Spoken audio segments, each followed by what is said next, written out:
So, my question today is, why can exercise switch on our longevity, and how much exercise do we need? And maybe also, what kind of exercise do we need?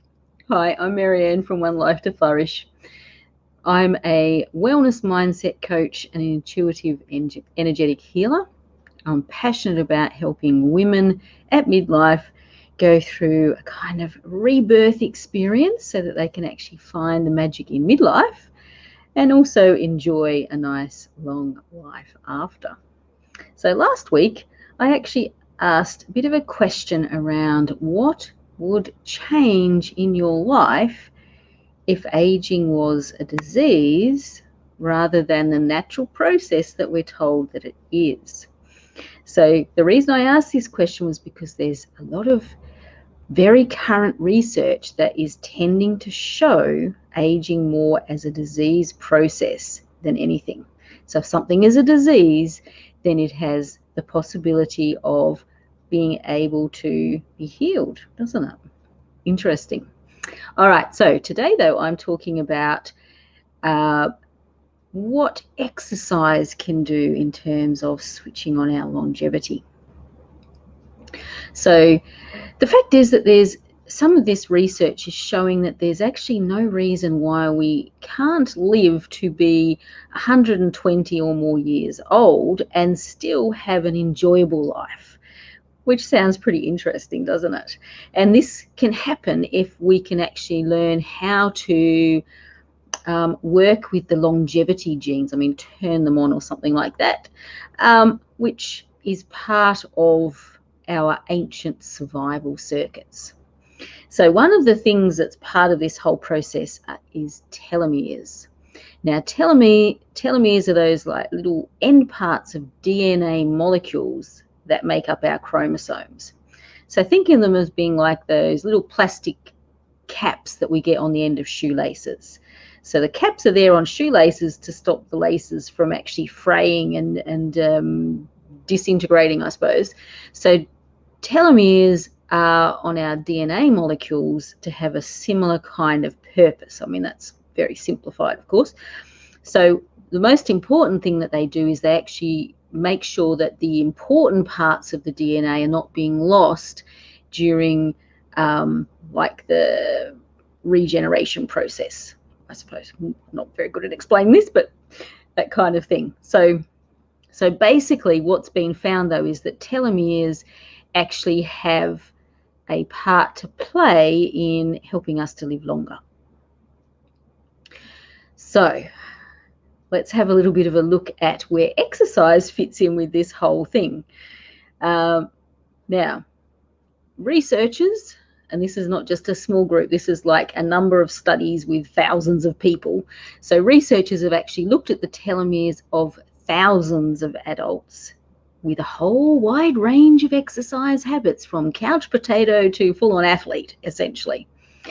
And what they found was that those individuals who actually exercised more had longer telomeres. Now, it's the longer telomeres that is actually showing the extended lifespan. So what they found was that people who exercised for at least 30 minutes or equivalent to about 30 minutes of jogging 5 times a week had telomeres that seemed to be about 10 years younger than those who exercised very little indeed.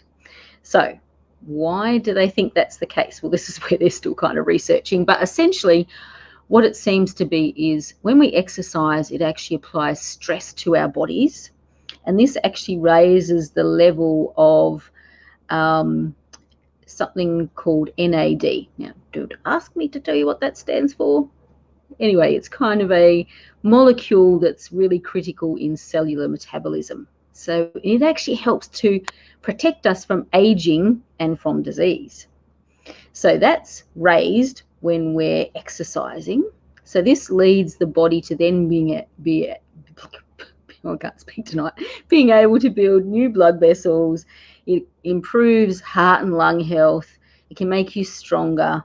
And of course, it extends the telomeres. So a lot of that sounds like what we already are told about the benefits of exercising, doesn't it? So we know that that's what exercise does, but now this extra research is saying this is why. So what does that mean for us? Well, basically it means that we should really keep on pushing ourselves physically even as we get older. So research has shown that people over, say, 65, very, very small percentage of them are still pushing themselves physically. And that then shortens their longevity, essentially. All right, so every 10 minutes or so of moderate exercise a day that we get can add years onto our lives. But, and this is the bit that's really important, this is like the pushing part, we actually need to get into more intense exercise for at least 10 minutes a day to actually engage those longevity genes to create the change that we want to kind of switch things on. So the most effective exercise for this, which I have talked about before, is high intensity interval training, HIIT, whatever.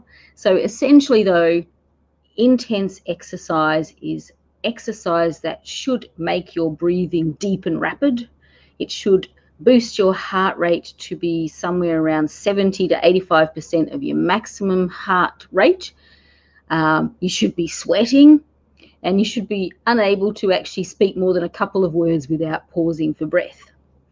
Now, when we're doing that regularly, it actually turns on the genes that can make us young at the cellular level.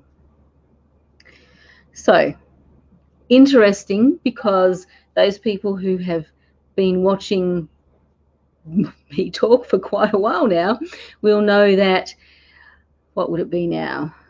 Like 7 years ago, I was a couch potato. And I felt like 10, 15 years older than I actually was. I felt like an old person because I wasn't exercising. The minute I changed, well, not the minute, but fairly close to the minute that I changed that around, I felt a fairly quick impact from actually starting to exercise. And particularly because when I started exercising, I was doing some fairly intense exercise. Of course, as my fitness improved, to get to that intensity level took a lot longer and a lot harder.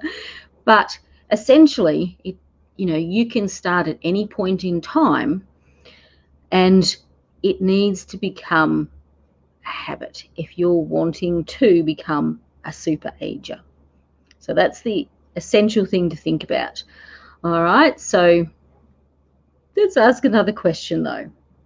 So we've talked about what the HIIT exercises can do if we're doing that 5 or more days a week for at least 10 minutes.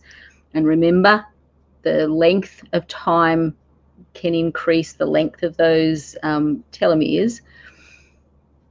So the question is, if I'm doing that, can I just eat what I want and still have the same effect on my longevity? So as a little teaser, this is what I'm going to talk about next week. What part does food play, if any, in actually helping us young again at that cellular level? All right, meanwhile, if you would like to be part of a supportive community, and if you're a midlife, then I have put into the comments the link to the Facebook group, The Magic of Midlife, where we do have ways to support you, give you more information and so on. So what I want you to take away from tonight is that age really is just a number.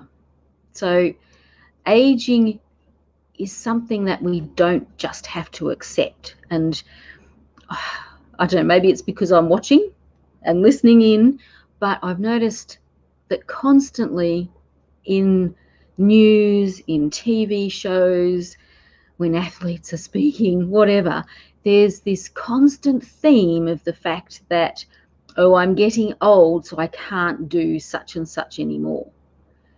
So I want you to take away from the fact that you can change your language and your perspective on that. It doesn't have to be that way.